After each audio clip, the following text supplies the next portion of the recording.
하나님 아버지, 무더운 이 여름에도 우리의 건강을 지켜주시고 또 오늘도 생명을 허락하여 주셔서 이 시간 함께 모일 수 있도록 인도하여 주시오니 참으로 감사합니다.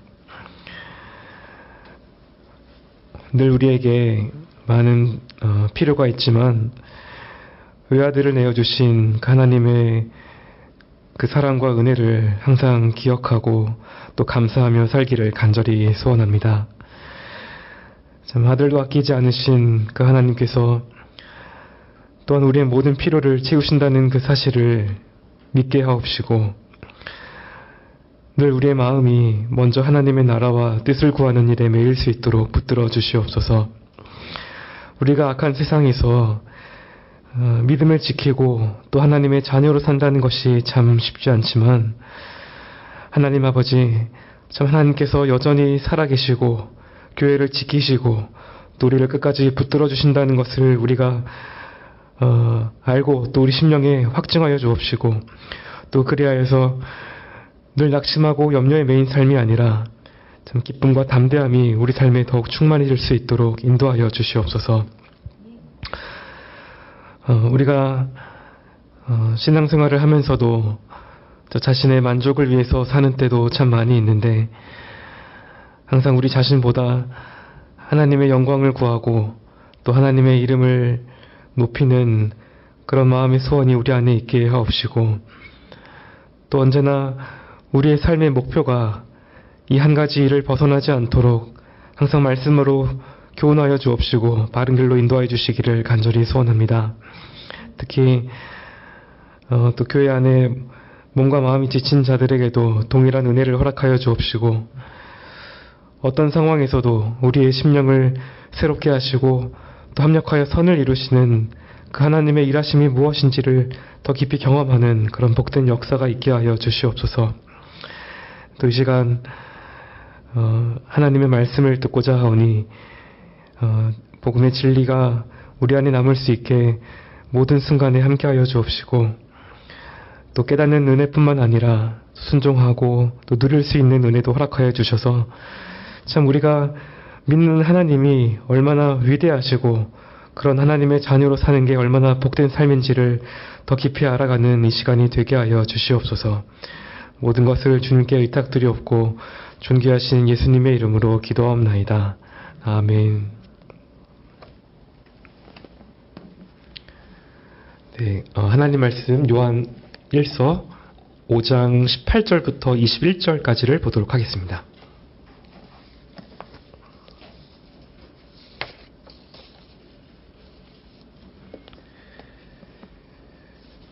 네, 요한 1서 5장 18절부터 21절까지 마지막 절까지 보도록 하겠습니다. 한 절씩 교독하신 후에 마지막 절은 함께 읽도록 하겠습니다. 하나님께로서 난 자마다 범죄치 아니하는 줄을 우리가 아노라. 하나님께로서 나신 자가 저를 지키심에 악한 자가 저를 만지지도 못하느니라.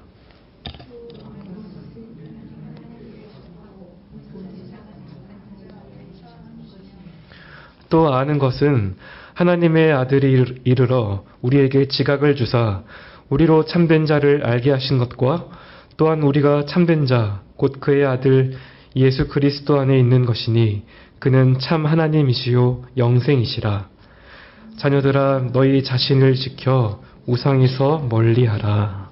아멘.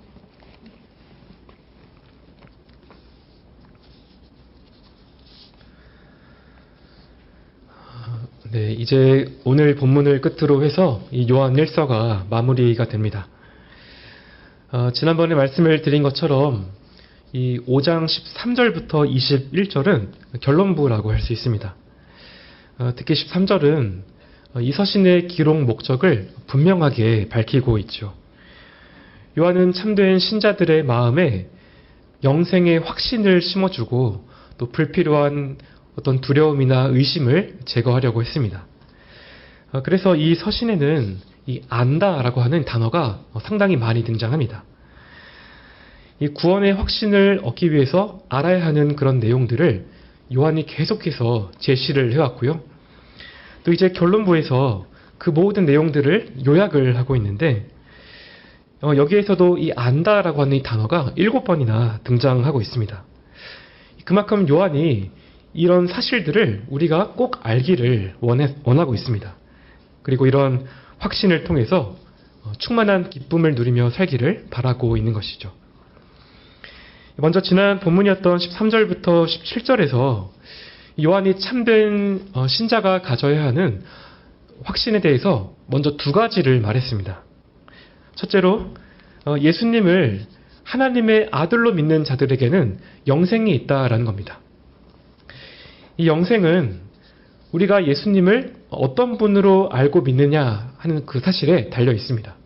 우리가 예수님을 아무리 선하고 위대한 존재로 고백을 한다고 해도요, 그분이 성육신하신 하나님의 아들이라는 그 사실을 믿지 않으면 우리가 영생을 얻을 수 없습니다. 또 둘째로 요한은 기도 응답을 통해서도 우리가 구원의 확신을 얻을 수 있다라고 말을 합니다. 하나님께서는 우리가 그분의 뜻대로 무엇이든지 구하면 그 기도를 들으시고요, 또 그 기도에 반드시 응답을 하십니다. 그래서 요한은 우리가 구한 그것을 이미 받은 줄로 알라라고 그렇게까지 말을 합니다. 이게 참 놀라운 특권이죠.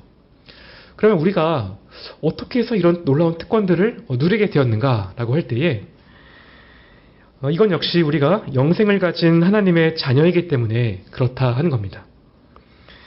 우리가 사랑받는 자녀이기 때문에 언제든지 하나님의 은혜의 보좌 앞에 담대하게 나아갈 수 있고요. 또 기도응답도 받을 수 있는 특권이 있다라는 거죠. 다만 여기에는 좀 예외적인 경우도 있습니다. 사망에 이르는 죄가 그런 경우인데 이런 죄들을 지는 자들을 위한 그런 이들의 구원을 위한 그 기도는 응답을 기대하기가 어렵습니다. 만일 하나님께서 그런 자들을 심판에 넘기기로 그렇게 작정을 하셨다면 그 뜻에 부합하지 않는 그런 기도는 이루어지기가 어렵기 때문이죠. 물론 우리가 그런 자들이 누구인지를 알기가 어렵기 때문에 사람들을 쉽게 판단을 하거나 또 기도한 것을 쉽게 포기해서는 안 됩니다. 하지만 이런 예외적인 경우도 있다는 걸 우리가 염두에 두지 않으면 자칫 기도를 하다가 낙심이 될 수도 있겠죠. 그래서 요한이 이런 예외적인 경우를 말하고 있지만 이게 핵심은 아닙니다. 핵심은 하나님께서 우리의 기도를 들으시고 그분의 뜻을 따라 구한 것은 얻게 된다라는 거죠. 이것을 통해서 영생도 확신할 수 있다라는 것입니다. 이제 요한은 이 참된 신자가 확신해야 하는 세 가지 사실을 더 밝힙니다. 그 첫 번째가 18절에 나와 있습니다. 하나님께로서 난 자마다 범죄치 아니하는 줄을 우리가 아노라. 하나님께로서 나신 자가 저를 지키심에 악한 자가 저를 만지지도 못하느니라. 이 첫 번째 확신은 바로 그 죄에 대한 우리의 궁극적인 승리입니다. 사실 이 구절이 또 어떤 사람들에게는 좀 심각한 오해를 불러일으키기도 했습니다. 즉 그리스도인이 회심하고 나면 절대로 죄를 지을 수 없다는 그런 완전주의를 주장해 왔던 거죠. 우리가 이 구절을 문자 그대로 보면 거듭난 신자는 아예 범죄할 수 없다라고 그렇게 읽히기도 합니다. 하지만 만일 그리스도인이 그런 존재라고 하면 왜 요한이 16절에서 이 죄에 빠진 형제를 보면 그를 위해서 기도하라라고 그렇게 말을 했을까요? 이미 1장에서도 요한은 우리가 죄 없다 하면 스스로 속이고 진리가 우리 속에 있지 않다. 또 우리가 범죄하지 않았다고 하면 하나님을 거짓말하는 분으로 만드는 거다라고 이미 했습니다. 또 성경 다른 곳을 봐도 동일한 진리를 말하고 있죠. 이 거듭난 신자라고 해도 그 안에 이 육체의 소욕과 성령의 소욕이 끊임없이 충돌하고 있어서 이 치열한 영적인 전투가 일어나고 있다라고 말씀하고 있고요. 또 실제 우리 삶에서도 날마다 죄의 세력을 경험하고 있습니다. 우리 안에는 여전히 분노와 교만과 또 탐심 같은 여러 죄악들이 활동을 하고 있어서요. 이렇게 내재하는 죄들이 또 어느 순간 우리의 생각과 말과 행동으로 나타나게 되는 것이죠. 따라서 지금 요한이 어떤 식으로든 그런 완전주의를 말하고 있다라고 볼 수는 없는 것입니다. 이 하나님께로서 난 자마다 범죄치 아니한다라는 이 말은 우리의 상태와 그 방향성에 초점을 맞춘 그런 말씀이라고 할 수 있습니다. 즉 거듭나서 새로운 본성을 받고 변화된 그 신자는 끊임없이 범죄하는 그 자리에 계속 머물 수가 없다라는 그러한 의미입니다. 거듭나기 전에 우리의 삶은 온통 죄밖에 없었습니다. 예배소서 2장 1절 이하의 말씀을 보면 우리는 허물과 죄로 죽었던 자들이고요. 이 세상의 풍조를 따르고 공중의 권세 잡은 자, 곧 불순종의 아들들 가운데 역사하는 영을 따라 살았습니다. 그래서 육체의 정욕과 또 그 마음의 어떤 욕심을 따라서 살았던 이 본질상 진노의 자녀였죠. 우리가 그 안에 아무것도 선한 게 없습니다. 하나님의 그 사랑과 율법을 계속해서 짓밟고 또 하나님의 주권을 계속 반역을 했던 거죠. 이렇게 지속되는 죄의 지배적인 세력만이 우리 안에 자리를 잡고 있었던 것입니다. 따라서 사람의 영적인 상태는 그 사람이 어떤 믿음을 고백하든지 또 기독교인이라고 이렇게 자처하든지 또 어떤 신비한 영적인 체험을 했거나 또 세례를 받았다고 해서 그것이 절대적인 판단 기준이 될 수는 없습니다. 보다 중요한 건 그 사람의 삶을 살펴보는 겁니다. 만약 그 삶에 범죄하는 일이 주된 특징이라고 한다면 그 사람은 하나님께로부터 난 사람이 아닌 것이죠. 하지만 사람이 거듭나서 새로운 본성을 받게 되면 그 죄악된 속박의 사슬이 끊어집니다. 단 한 번도 범죄하지 않는다라는 게 아니라 습관적인 죄의 패턴에 계속 머물지 않게 됩니다. 그 이유가 성령 하나님께서 말씀과 함께 우리 안에 새 창조의 원리를 일으키시기 때문이죠. 3장에서도 요한이 이와 동일한 사실을 언급했습니다. 하나님께로부터 난 자마다 죄를 짓지 않으니 이는 하나님의 씨가 그 안에 거하기 때문이란 겁니다. 여기 하나님의 씨라는 게 말씀과 함께하는 성령님의 사역을 가리킨다고 볼 수 있습니다. 이런 방식을 통해서 우리 삶에 이 죄와 반대되는 의의 패턴을 만들어내십니다. 우리 삶의 근본적인 방향성이 바뀌게 되는 거죠. 예를 들면 거듭난 신자는 이 하나님의 율법을 따라서 살고자 하는 그런 마음의 소원을 갖습니다. 시편 119편에 다윗이 말한 것처럼 내가 주의 법을 어찌 그리 사랑하는지요 내가 그것을 종일 묵상하나이다 라고 고백을 하게 됩니다. 이런 갈망이 계속 신자들의 그 마음의 중심에 있어서요 계속 범죄하면서 살 수가 없습니다. 우리가 범죄하고 넘어져도 그 조금 시간이 걸리더라도 결국에는 다시 그 회개의 자리로 돌아오게 되는 거죠. 따라서 신자가 범죄하는 일은 일시적인 사건에 불과합니다. 삶을 주관하는 그런 지배적인 상태가 아니라 우리가 그러한 것을 범죄하는 일을 예외적인 그런 사건으로 보아야 하는 거죠.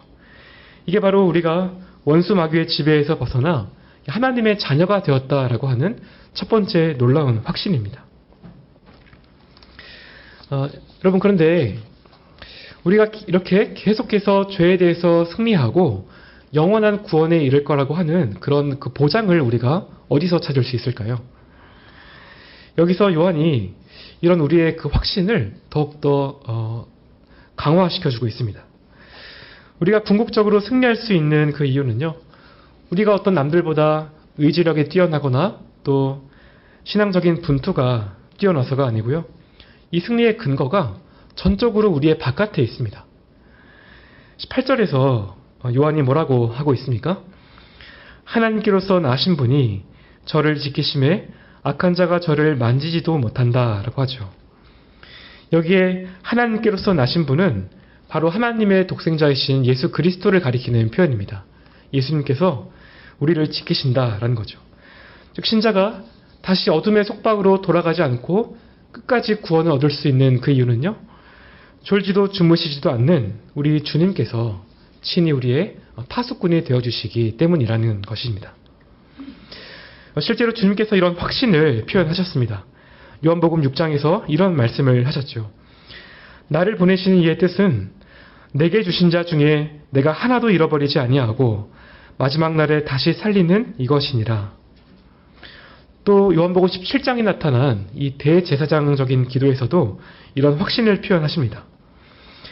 내가 저희와 함께 있을 때에 내게 주신 아버지의 이름으로 저희를 보존하와 지키었나이다. 그 중에 하나도 멸망치 않고 오직 멸망의 자식뿐이오니 이는 성경을 응하게 함이니이다. 내가 비옵는 것은 저희를 세상에서 데려가시기를 위함이 아니요 오직 악에 빠지지 않게 보존하기를 위함이니이다.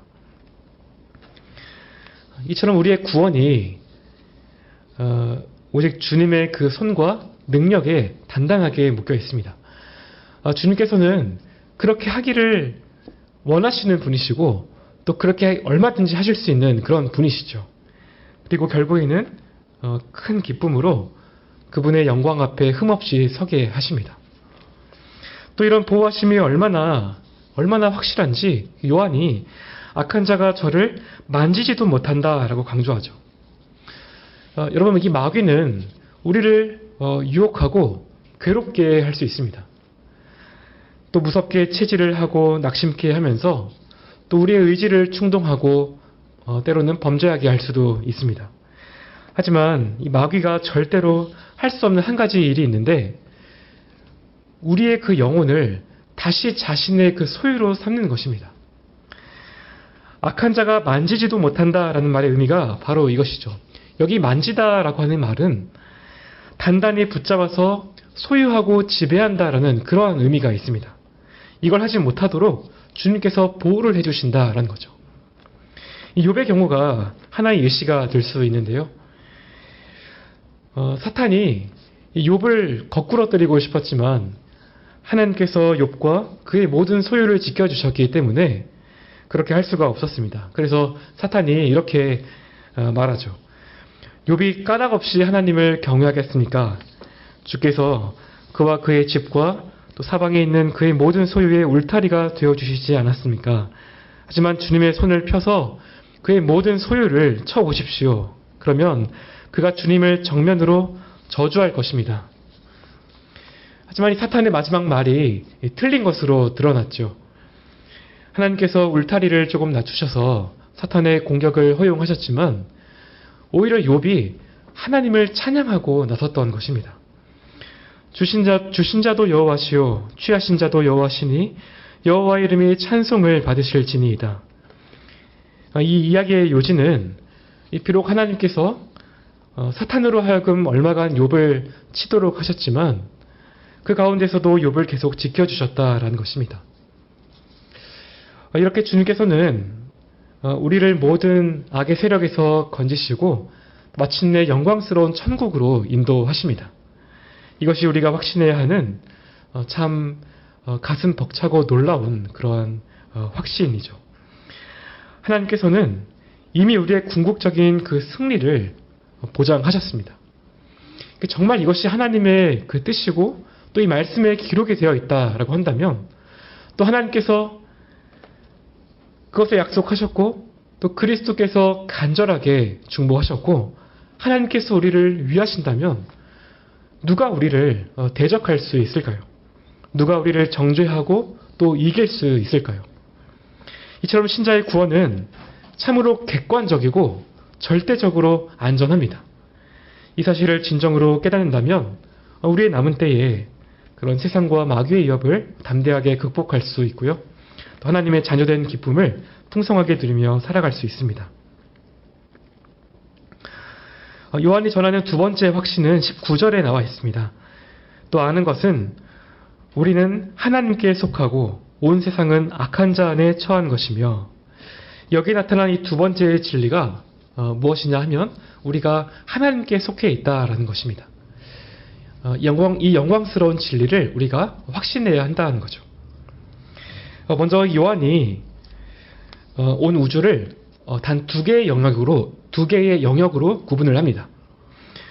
이 원수 마귀에게 속한 세상이 있고 또 하나님께 속한 그분의 백성들이 있죠. 이 두 그룹은 이 본질적으로 달라서 그 사이에 중간지대라는 게 없습니다. 이 각각의 특징을 살펴보면 더 그 차이가 선명하게 드러나게 되는데요. 일단 신자들은 그 그리스도의 공로로 구속함을 받고 하나님의 소유가 되었습니다. 영원히 안전하게 하나님의 품 안에 거하고 있죠. 그러면 반대로 세상이라고 하는 것은 어떠한 곳일까요? 사람들은 세상을 바라볼 때에 저마다의 그런 관점을 가지고 있습니다. 우리가 누군가에게 이 세상의 상태에 대해서 설명을 해보라고 하면 어떤 사람들은 진화 생물학적인 관점으로 그렇게 대답을 할 수도 있고요. 또 어떤 사람들은 우리 인간의 삶이 자본과 노동에 지배된다라고 하는 그런 경제적인 관점에서 대답을 할 수도 있겠죠.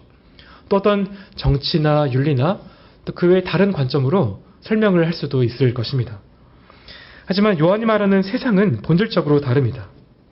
우리가 그동안 살펴봤던 이 내용들에 따르면 이 세상은 하나님을 떠난 인간의 정신과 사고 방식과 그런 체계를 모두 다 포괄한 그런 의미입니다.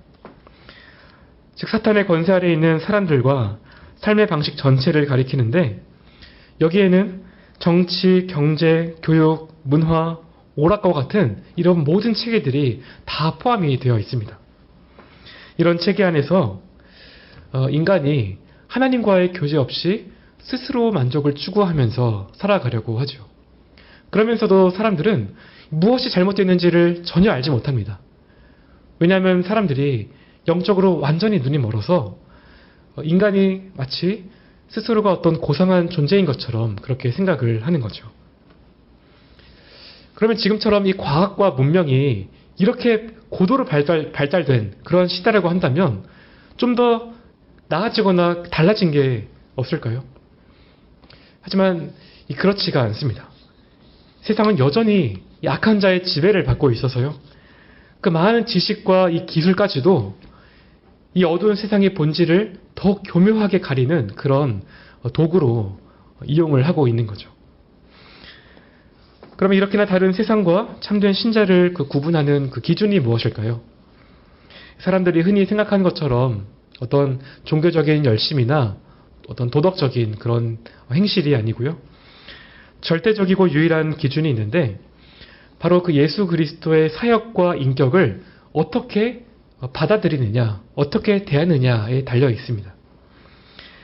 아무리 선한 일을 많이 하고 한다고 해도 그가 복음의 진리를 거부하고 여전히 자기의 의로움을 내세운다면 그 사람은 여전히 악한 세상의 일부로 남게 되는 거죠. 하지만 반대로 참된 신자에게는 세상과 구별된 분명한 특징이 나타납니다. 이들은 하나님께 속해 있기 때문에 우리 신자들의 그 존재 자체가 하나님께 다 의존이 되어 있습니다. 그래서 신자들은 하나님 중심적인 그러한 사고방식과 또 삶의 그런 체계를 가지게 되고요. 인생의 궁극적인 그 목적도 하나님을 영화롭게 하고 그분을 즐거워하는 것에 맞춰져 있죠. 또 하나님께 속해 있다라는 것은 이 성령님의 지배를 받는다라는 그런 의미이기도 합니다. 성령께서는 우리 안에 하나님의 생명이 있다는 그 표지를 나타내시는데 여기에는 앞서 요한이 쭉 말해왔던 그런 그 기준들이 다 포함되어 있습니다. 당연히 그 예수 그리스도에 관한 진리를 믿을 뿐만 아니라 하나님의 계명에 순종하고 또 형제를 사랑하는 그러한 일들이 포함되죠. 또 이 바울의 말처럼 성령의 그 열매가 우리 안에 맺혀지게 됩니다. 사랑, 희락, 화평, 또 오래 참음, 자비, 양선, 충성, 온유, 절제와 같은 이런 특징이 우리 성품으로 나타나게 되는 거죠. 만약에 우리 안에 우리에게 이런 증거가 있다라고 한다면 우리가 하나님께 속해 있음을 확신하고 기뻐할 수 있습니다. 또 한편으로는 질적으로 너무나 다른 이 세상과는 구별된 그런 삶을 우리가 살아가야겠죠. 교회와 세상이 적당하게 섞이거나 타협할 수 있는 그러한 길은 절대로 없습니다. 물론 그렇다고 해서 우리가 세상 사람들과 전혀 교류하지 말아야 한다는 그런 의미는 아니고요.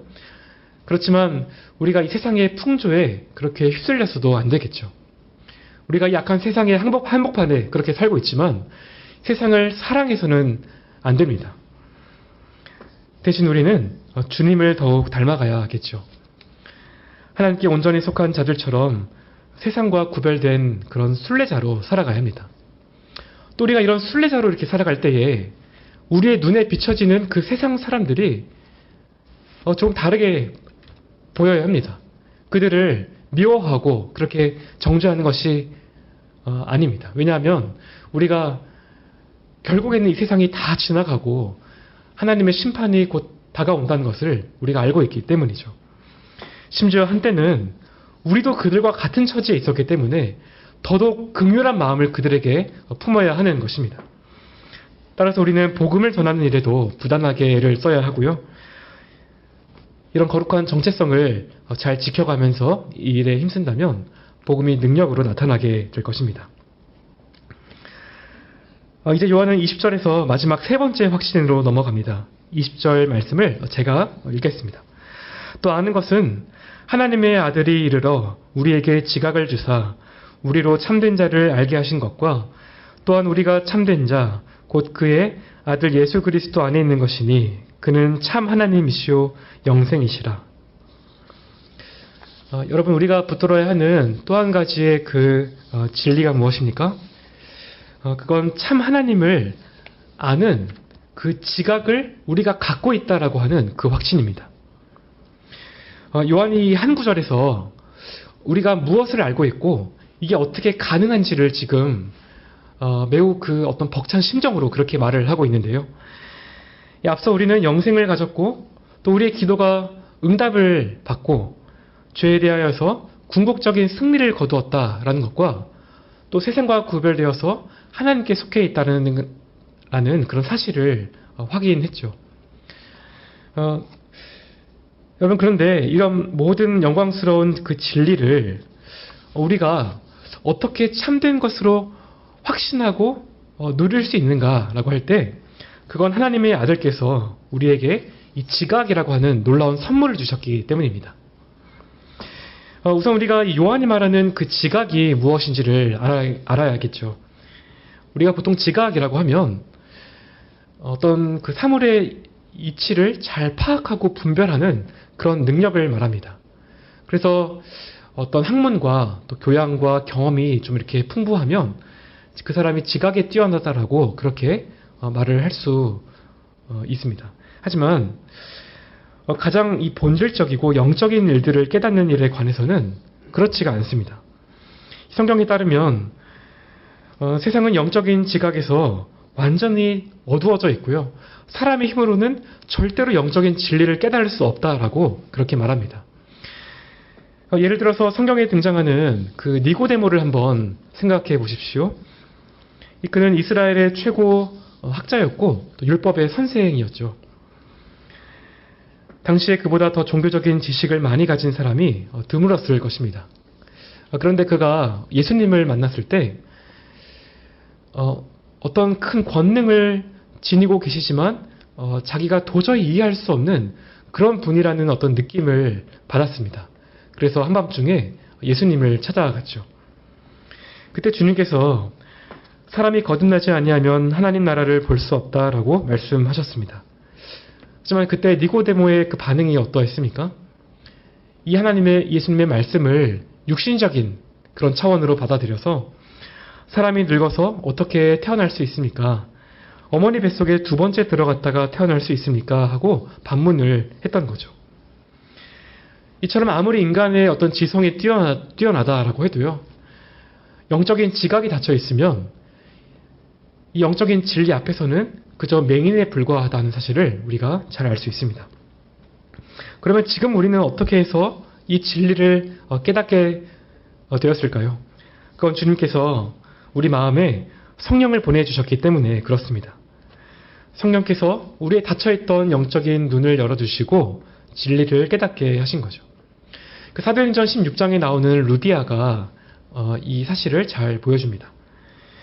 이 루디아는 사실 니고데모처럼 대단한 학자가 아니라 평범한 여인에 불과했죠. 그런데 바울이 복음을 전할 때에 그 말을 깨닫고 믿게 됩니다. 그 이유에 대해서 누가가 기록하기를 주께서 그 마음을 여셨다라고 그렇게 말씀합니다.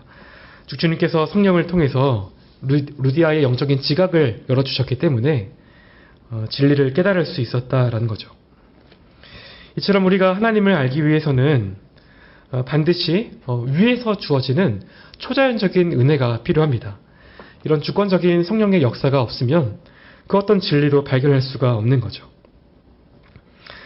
하지만 반대로 이런 영적인 지각을 가지면 세상이 도저히 알 수 없는 진리를 깨닫게 됩니다. 20절에 그 내용들이 나와 있는데 먼저는 당연히 예수 그리스도에 관한 사실을 알 수 있습니다. 성령께서 예수님이 누구신지를 분명히 알게 하시죠. 세상 사람들은 예수님을 여전히 어떤 세계 4대 성인으로 분류하거나 또 역사 가운데 어떤 혁명을 일으켰던 그런 사람으로 분류하기도 합니다. 하지만 그분을 단순히 어떤 위대한 인간이 아니라 죄인들을 구원하시기 위해서 성육신하신 하나님의 아들로 믿는 것은 영적인 지각을 가진 자들밖에 없습니다. 또 우리는 영적인 지각으로 참되신 분, 곧 하나님 아버지를 인격적으로 알게 됩니다. 이건 우리가 어떤 철학적인 그런 어떤 그런 개념의 어떤 신적인 존재를 머리로 이해한다라는 그런 뜻이 아니고요. 사실 유대인들이나 이슬람교도들도 하나님에 대해서 알고 있죠. 하지만 우리가 하나님을 안다고 할 때는 하나님을 아버지로 안다라는 것입니다. 이것만이 그리고 하나님을 참되게 아는 겁니다. 왜냐하면 영적인 지각을 가진 자들만이 하나님을 아버지라고 부를 수 있기 때문이죠. 또 아버지와 아들과 더불어서 친밀한 교제를 누릴 수 있습니다. 또 영적인 지각은 우리가 그리스도 안에서 하나님과 연합되어 있다는 것을 알게 합니다. 20절 중반부를 다시 보시면 요한은 또한 우리가 참된 자, 곧 그의 아들 예수 그리스도 안에 있는 것을 알게 하신다라고 하죠. 우리가 그 진리 밖에 있는 자들이 아니라 실제로 그리스도 안에 거하고 있는 자들입니다. 마치 그 포도나무와 가지처럼 주님과 연합되어서 매 순간 생명을 공급받으면서 살아가고 있습니다. 이렇게 복된 그런 삶을 우리가 어떻게 누리게 되었는가 할 때에 오직 은혜로만 가능하다라는 것입니다. 또 하나님께서 우리에게 성령을 선물로 주셨고요. 또 이 신비한 그 연합을 깨달을 수 있는 지각을 주셨습니다. 그래서 우리가 그리스도 안에 있다는 것을 확신할 수 있고 또 불확실한 세상에서도 두려워할 필요가 없습니다. 무엇보다 우리가 중요한 건 언제나 주님과 친밀한 교제를 누리며 살아야 한다라는 것입니다. 이런 관계가 참 세상에 줄 수 없는 깊고 충만한 실체를 가져오기 때문이죠. 이 모든 진리를 전한 그 요한이 바로 이어서 참으로 결정적인 선포를 합니다. 그는 참 하나님이시요 영생이시라. 여러분 이 고백이 정말 그 우리의 고백이 되었으면 좋겠습니다. 오직 예수 그리스도만이 참 하나님이시며 오직 예수 그리스도만이 영생 그 자체이십니다. 세상에는 수많은 종교가 있고 저마다 구원의 길이 있다라고 그렇게 주장하죠. 하지만 요한은 단호하게 말을 합니다. 아들을 부인하는 자에게는 결코 아버지가 있을 수 없고 예수 그리스도를 통하지 않고서는 절대로 영생을 얻을 수 없습니다. 오직 그리스도뿐입니다. 그리스도밖에는 아무도 없습니다. 이것이 바로 기독교 신앙의 핵심이라고 할 수 있고요. 우리가 절대로 양보할 수 없는 그런 진리입니다. 이 사실을 늘 기억해야 합니다. 이제 요한은 이 서신을 마치면서 우리에게 마지막 권면을 전합니다. 우리가 그 21절 말씀을 한번 함께 읽겠습니다. 자녀들아 너희 자신을 지켜 우상에서 멀리하라. 이 마지막 구절이니까 그 바울 서신처럼 이 평안을 전하는 그런 인사말이 나와야 할 것 같은데 우상에 관한 이야기로 마무리가 되고 있죠. 그래서 조금 갑작스럽게 느끼실 수 있지만 사실 이 명령은 요한일서 전체를 관통하는 참 적합하고 매우 실천적인 그런 결론이라고 할 수 있습니다. 아시다시피 요한은 어떤 이 빛과 어둠, 또 진리와 거짓 같이 이런 그 대조하는 그런 방식으로 많이 표현을 했었죠. 방금 전에도 예수 그리스도만이 참 하나님이시고 영생이라는 사실을 선포했습니다. 즉 그분만이 오직 우리 신앙의 참된 실체가 되신다라는 것입니다. 그러면 그 참되신 분과 이 정반대가 되는 그 가짜가 되는 그 존재가 무엇일까요? 그게 바로 우상입니다. 헛된 우상을 강렬하게 대조시키면서 참되신 주님만을 섬기게 그렇게 끝맺음을 하고 있는 거죠. 그러면 요한이 멀리하라고 경고한 이 우상이 무엇일까요? 당시 요한이 사역했던 에베소 그 지역에는 엄청난 그 규모의 아르테미스 신전이 있었습니다. 수많은 사람들이 그 우상의 모형들을 만들어서 자신들의 생계를 유지할 정도였죠. 참으로 우상 숭배가 가득했던 그러한 곳이었습니다. 하지만 요한이 말하는 이 그 우상 숭배는 단순히 어떤 나무나 돌로 만든 그런 조각상 앞에 절하는 것만을 의미하지 않습니다. 성경이 말하는 우상의 그 본질은 우리 삶에서 하나님이 차지하셔야 하는 그 자리를 대신 차지하는 모든 것이라고 말할 수 있습니다. 우리의 가장 큰 애정과 가장 큰 신뢰와 또 우리의 시간과 물질을 지배하는 대상이 있다면 그게 무엇이든지 다 우상이라고 말을 하는 거죠. 그러면 오늘날에도 이런 우상이 셀 수 없이 많이 있을 것입니다. 직업적인 성취라든지 어떤 정치에 대한 맹목적인 신뢰라든지 아니면 돈과 물질의 풍요로움이 하나님을 밀어낼 수 있고요. 또 심지어는 내가 사랑하는 가족이나 또 내 삶의 어떤 안정감을 추구하는 것도 하나님보다 우선순위에 둔다면 얼마든지 우상으로 변할 수 있습니다. 또 이런 우상 숭배는 종교적인 영역에서도 일어날 수 있겠죠. 하나님보다 어떤 종교적인 그 행위 자체에 더 마음을 쏟거나 또 내가 속한 어떤 교단이나 교회나 나만이 가진 어떤 특정한 신학적 관점까지도 우리의 우상이 될 수 있습니다. 그런데 이런 우상들을 우리가 깊이 파고 들어가다 보면 그 밑바탕에는 이 자아숭배라는 게 깔려 있다고 생각이 됩니다. 우리 내면에 이 들끓고 있는 그런 수많은 그 욕망들이 우리 삶에서 매우 다양한 형태로 계속해서 발산이 되고 있는 거죠. 그래서 칼빈이 인간의 마음은 끊임없이 우상을 찍어내는 공장과 같다라고 말을 했던 것입니다. 여러분 그러면 우리가 이런 우상들에게서 어떻게 우리 자신을 지킬 수 있을까요?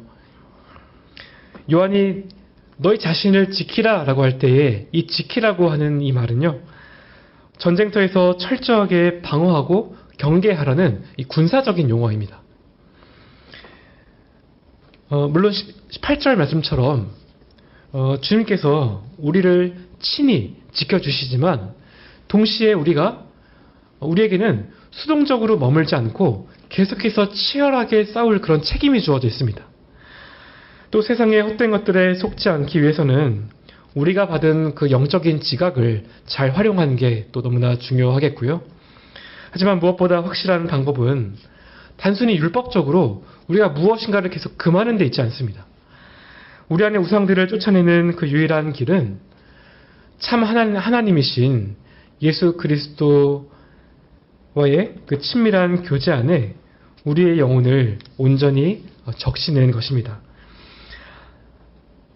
날마다 영광스러운 삼위일체 하나님을 우리가 더 깊이 알아가고 우리에게 허락하신 영생을 매일 누리면서 산다면 세상에 그 어떤 화려한 우상이 와도 그것이 우리에게 유혹거리가 될 수 없겠죠. 마치 그 아침에 이렇게 밝은 태양이 높이 떠오르면 그림자가 다 사라지는 것처럼 참되신 그 주님의 임재 앞에서 그 모든 우상들이 설 자리를 잃게 되는 것입니다. 우리가 요한 1서를 마치면서 우리 자신의 삶을 한번 돌아보면 좋겠습니다. 우리의 그 마음의 중심에 지금 무엇이 우리 마음의 중심을 차지하고 있습니까? 영원한 생명이신 하나님께서 지금 이 시간에도 우리와 함께 계시는데 우리가 다른 것에 우리 마음을 내어주지 말아야 하겠습니다. 언제나 영적인 지각을 주시는 성령 하나님을 의지해서 모든 우상들을 다 갖다 내어 버리십시오. 그리고 우리에게 허락하신 영생을 확신하고 또 그 안에서 충만한 기쁨을 누리며 사시면 좋겠습니다. 그러면 어떤 상황에서도 쉽게 유혹을 당하지 않고 우리를 끝까지 지키시고 품으시는 그 주님의 손 안에서 영원한 평안과 자유를 누리게 될 것입니다. 이 요한 1서의 말씀을 통해 주시는 이 확신이 우리 마음에 깊이 새겨지고 또 날마다 세상과 구별된 삶을 기쁘고 담대하게 걸어가는 저와 여러분이 되시기를 간절히 소원합니다. 네, 우리 함께 기도하고 마치겠습니다.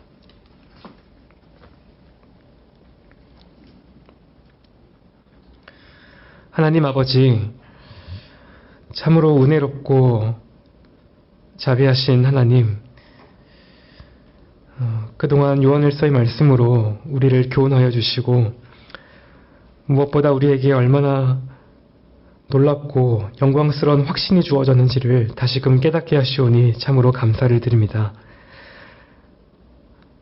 아무것도 확신하기가 어렵고 또 마음 둘 곳 하나 없는 이 세상이지만 참 오늘 주신 말씀처럼 주님께서 친히 우리를 지키시고 또 악한 자가 우리를 만지지도 못하게 끝까지 함께해 주실 것을 우리가 믿습니다. 하나님 아버지, 참 우리를 세상에서 건지시고 영광스러운 하나님의 자녀로 살게 하셨사오니 그 구원의 은혜에 날마다 감격하면서 사는 자들이 되게 하여 주옵시고 또 바라옵는 것은 우리에게 영적인 지각을 주셔서 또 오직 예수 그리스도만이 참 하나님이시고 참된 생명이심을 더 깊이 알게 하여 주시옵소서. 세상에 주는 헛된 것들에 우리 마음을 빼앗기지 말게 하옵시고 또 어떤 그런 상황에서도 주님을 의지하면서 우리의 마음을 지키고 우리 남은 때에 하나님과 복된 교제를 누리면서 참 주님께서 우리를 부르실 때까지 남은 신앙의 여정을 기쁨으로 걸어갈 수 있게 인도하여 주시옵소서. 우리의 참 생명이 되시는 예수님의 이름으로 기도하옵나이다. 아멘. 하늘에 계신 우리 아버지시여, 이름이 거룩히 여김을 받으시오며 나라에 임하옵시며 뜻이 하늘에서 이룬 것 같이 땅에서도 이루어지이다. 오늘날 우리에게 일용할 양식을 주옵시고 우리가 우리에게 죄 지은 자를 사하여 준 것 같이 우리의 죄를 사하여 주옵시고 우리를 시험에 들게 하지 마옵시고 다만 악에서 구하옵소서. 대개 나라와 권세와 영광이 아버지께 영원히 있사옵나이다. 아멘.